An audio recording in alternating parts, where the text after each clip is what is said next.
You are listening to the Truth to Live By podcast, a ministry of Windward Baptist Church. To learn more about our church, you can check out our website at windwardbaptist.org. Acts 25, on trial. The Christian life is filled with trials. There's all kind of trials that we face. There's spiritual trials, financial trials, physical trials, emotional trials, and literal trials. But we see that Paul is literally on trial. So we'll look at this chapter on trial. So when we serve the Lord, we know that we will go through trials, as I mentioned. And Apostle Paul has been involved with a long legal battle. If you remember, he comes to Jerusalem to do good. He comes to Jerusalem because he wants there to be unity between the Jewish believers and the Gentile believers, all these churches, the churches that he started. He wanted there to be unity, so he goes around, he takes up an offering on his missionary journey, his third missionary journey. He gets all of these funds together. He's on his way to Jerusalem, even though people were telling him, if you go to Jerusalem, it's not going to be good. It's not going to be pretty. Things going to happen. And they feared for his life. And he says, I'm not worried about my life. I'm ready not just to be bound and to be in prison in Jerusalem, but I'm willing also to die if that's what the Lord wants. He said, I do not count my life dear unto myself. But he's saying that he's willing to do whatever the Lord wants him to do. He's going to Jerusalem. He goes to Jerusalem, and while he gets there, he presents the church with the love offering. And sure, they're real happy to get that, but right away, because there were such problems with Apostle Paul being there and believers, not just the enemies of Paul, but even the believers, because there was a lot of I guess the social network of that day or whatever got word out on Paul that he was saying things against Moses, that he was despising Moses, saying all the kind of bad things about Moses, which wasn't true. There was exaggeration. I mean, Paul stated even at the Jerusalem Council that someone does not have to become a Jew to become a Christian, that we're not under the law, but we're under grace, and he preached that. But he wasn't slamming Moses. And he wasn't speaking out against the law in that sense, but just saying that Jesus Christ is a fulfillment of the law. And he was teaching what the Bible taught. He knows the Old Testament and points to Christ. But there was all of these rumors and these things going on that people were saying about Paul. So when he got to Jerusalem, it was kind of a difficult situation for James.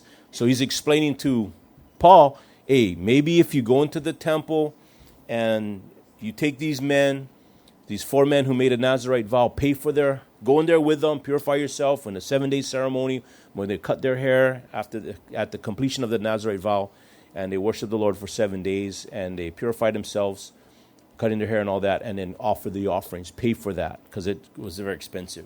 So he agreed to do that. Plus he brought a love offering. He brought his offering, so he had money, and they said, use that for that. And then that way, people will know that you're not against the law and the traditions. And so he did that. Paul was willing to bend and flex. He does that, and when he goes into the temple, now these Jews are saying that he took Gentiles into the temple, which for someone to do that in Judaism, that was a crime punishable by death.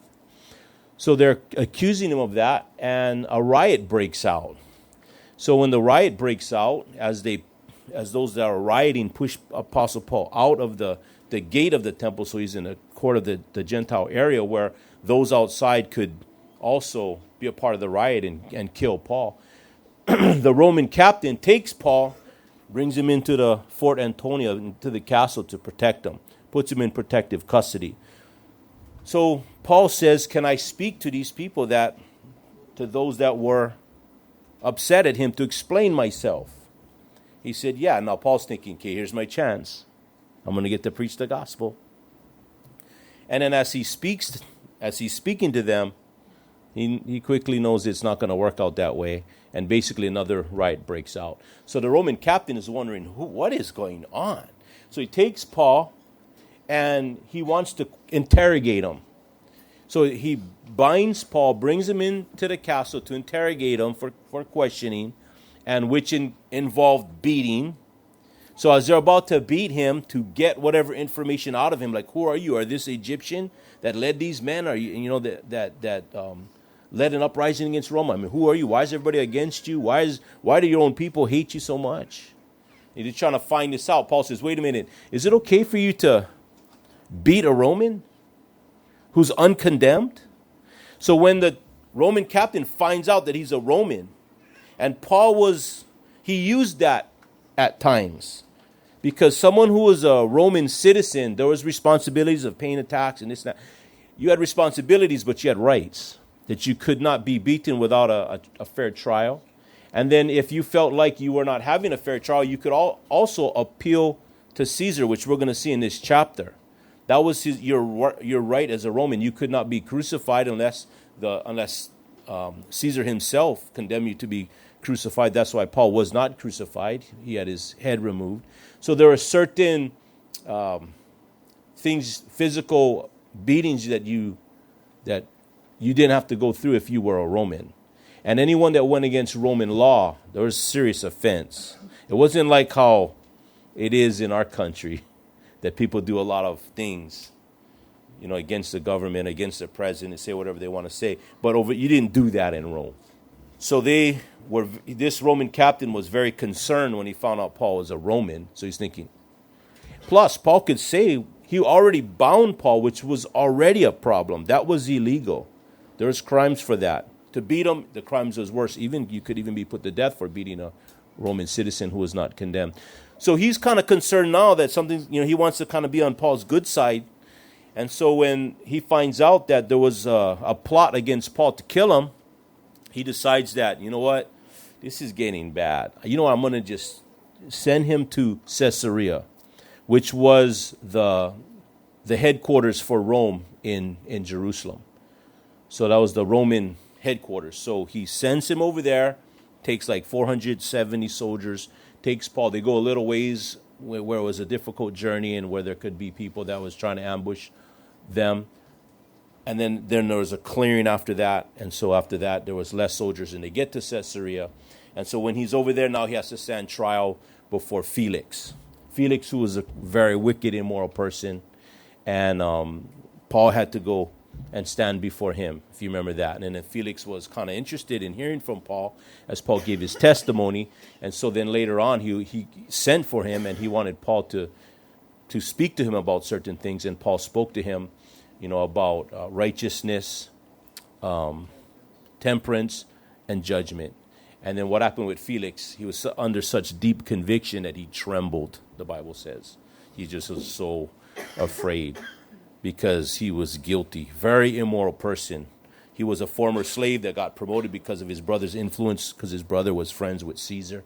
He became the governor because of that, but he still was a wicked person. They said he had the heart of a slave, but yet he was a governor, and he was a bloodthirsty ruler, which led to his downfall. But then anyway, he knew that Paul, in his testimony, stated that he had brought some funds to Jerusalem. He collected some money, so he thought, hey, maybe he can give me a bribe. So he left him in protective custody in Caesarea for 2 years, hoping to get a bribe, never got the bribe.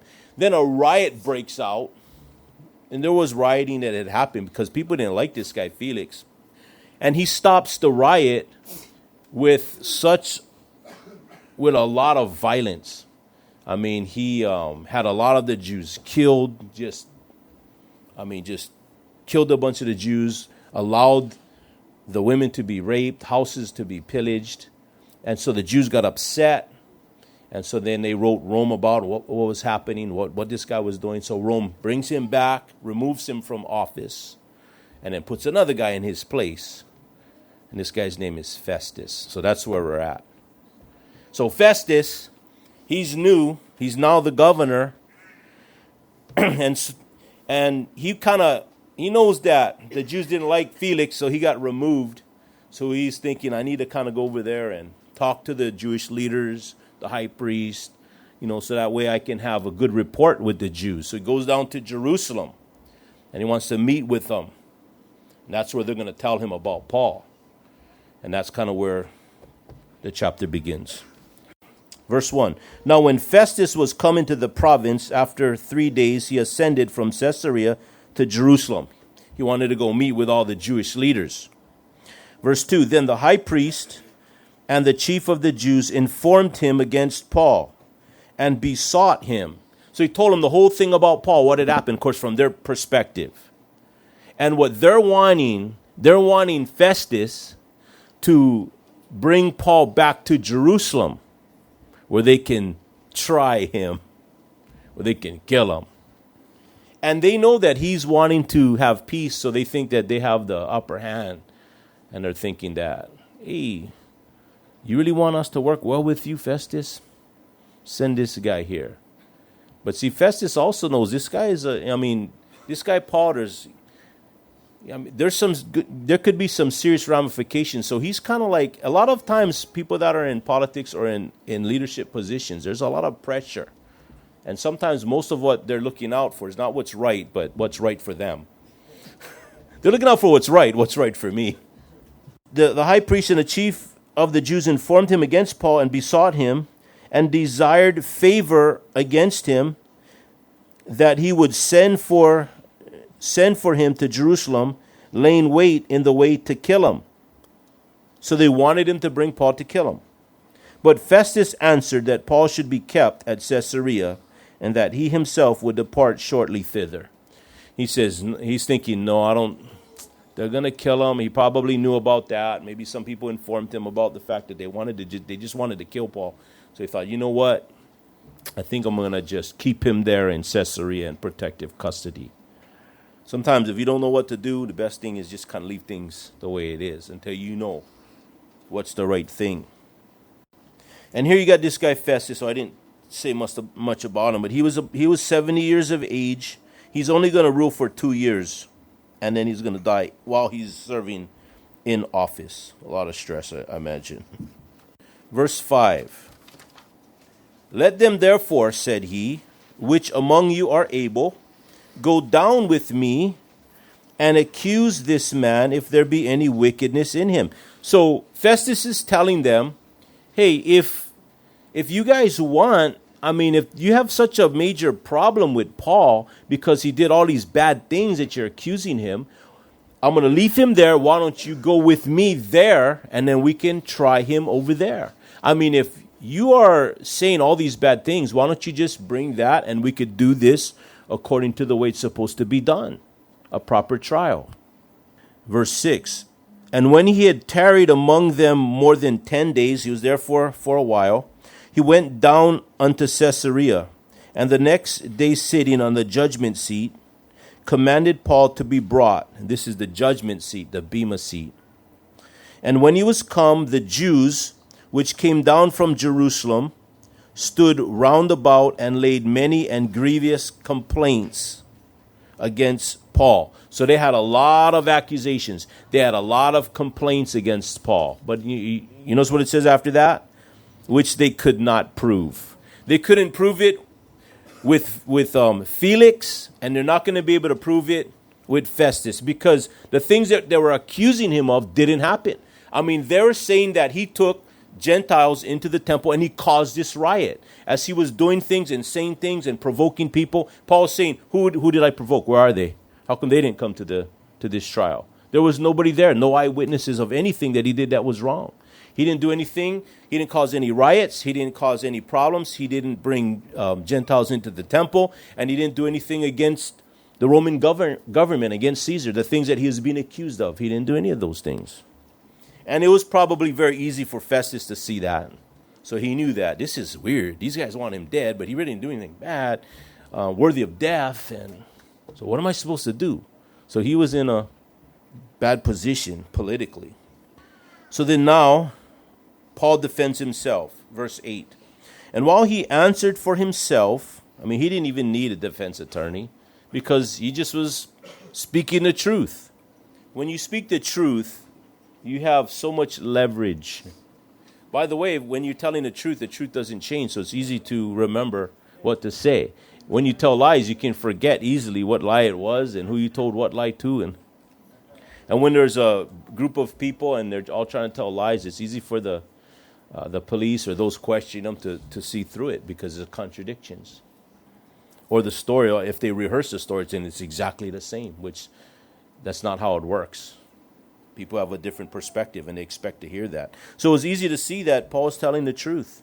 He answered for himself, neither against the law of the Jews, neither against the temple, nor yet against Caesar. He said, I didn't do anything against the law of the Jews. And Paul was one of the next up and coming great rabbis. He knew the law.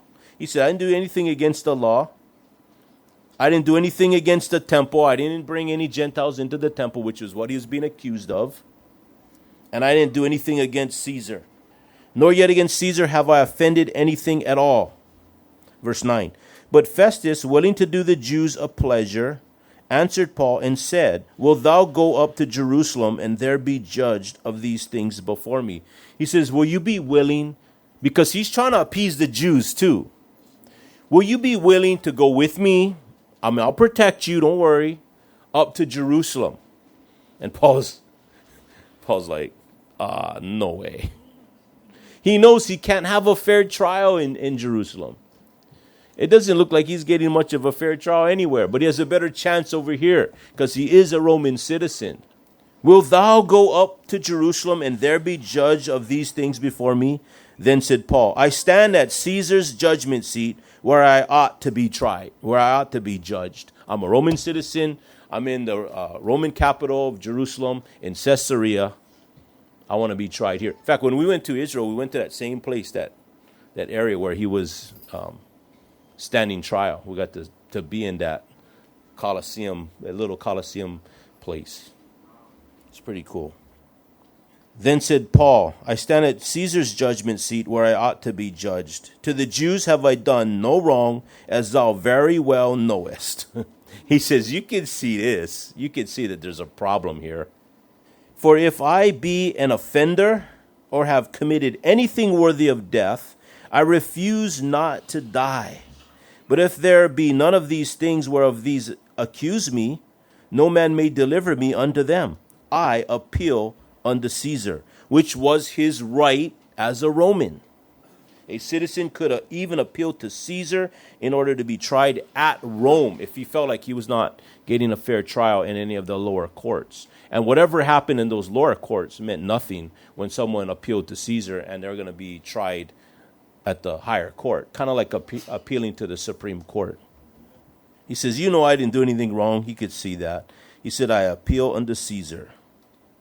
Verse 12, then Festus, when he had conferred with the council, answered, hast thou appealed unto Caesar? Unto Caesar shalt thou go. He's probably thinking, that's good, because then that takes all the pressure off of me. He can just go and appeal his case to Caesar. But he wasn't really thinking this through enough. He thought, okay, you want to appeal to Caesar? Go to Caesar. But it wasn't very long before he understood. Okay, so when he appeals to Caesar, because there's an issue, I have to write to Caesar his charges.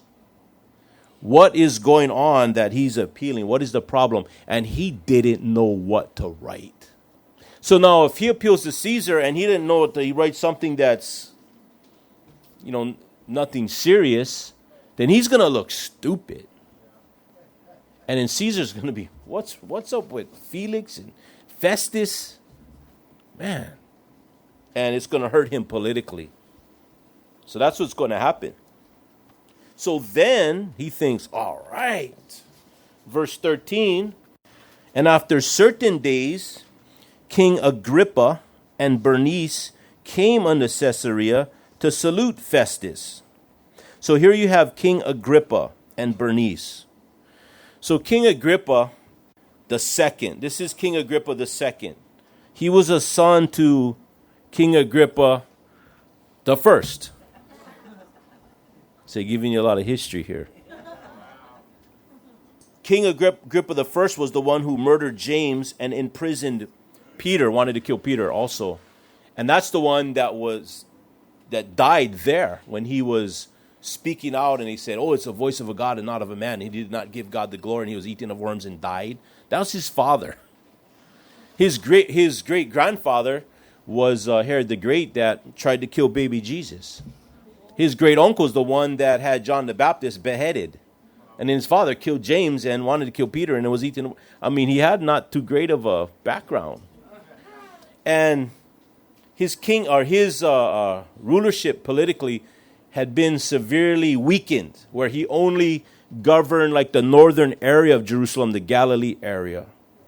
And also, he had a say in who became the high priest. Other than that, he didn't have much power. And he knows that he's been weakened, almost just a figurehead politically, and he wants to get more of the strength back. So he thinks, hey, if I can kind of be buddies with Festus, who's the Roman governor, that'll give me some political points. I can score some points. So him and Bernice, who's his half-sister, come down there to congratulate him.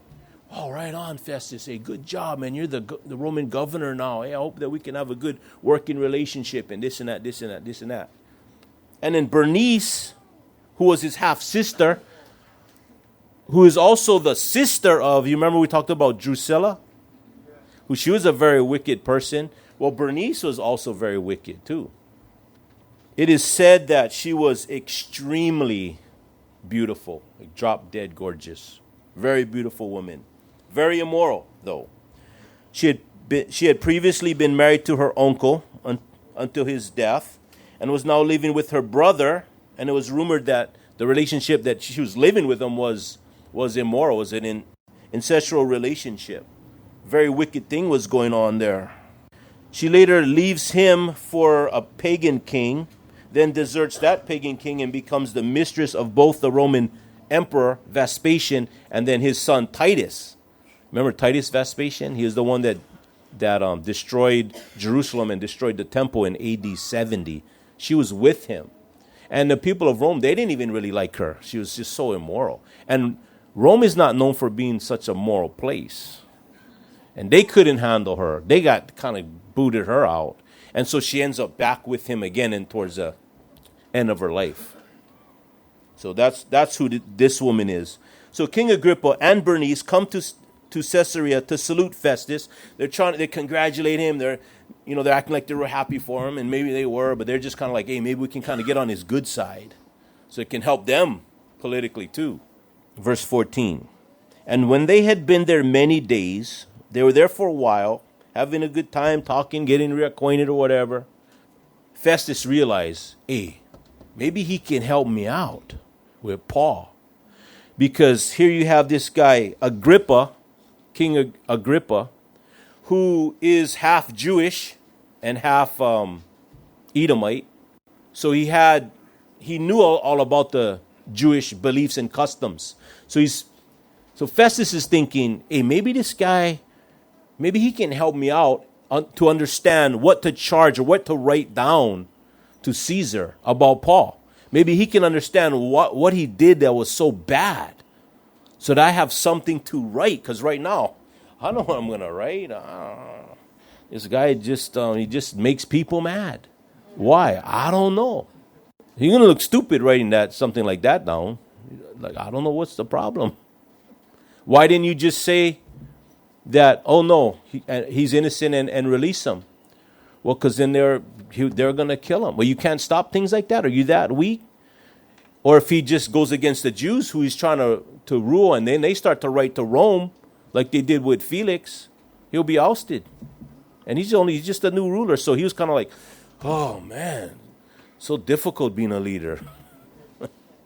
The best thing is to just do what's right and let the chips fall where they may. But he wasn't willing to do that because he wasn't concerned about what was right. He was concerned about what was right. I mean, he wasn't concerned about what was right. He was concerned about what was right for him. It's a big difference. So verse 14 again. When they had been there many days, Festus declared Paul's cause unto the king, saying, there's a certain man left in bonds by Felix. See, Felix left this guy. He's been there for 2 years. And of course, Felix got ousted.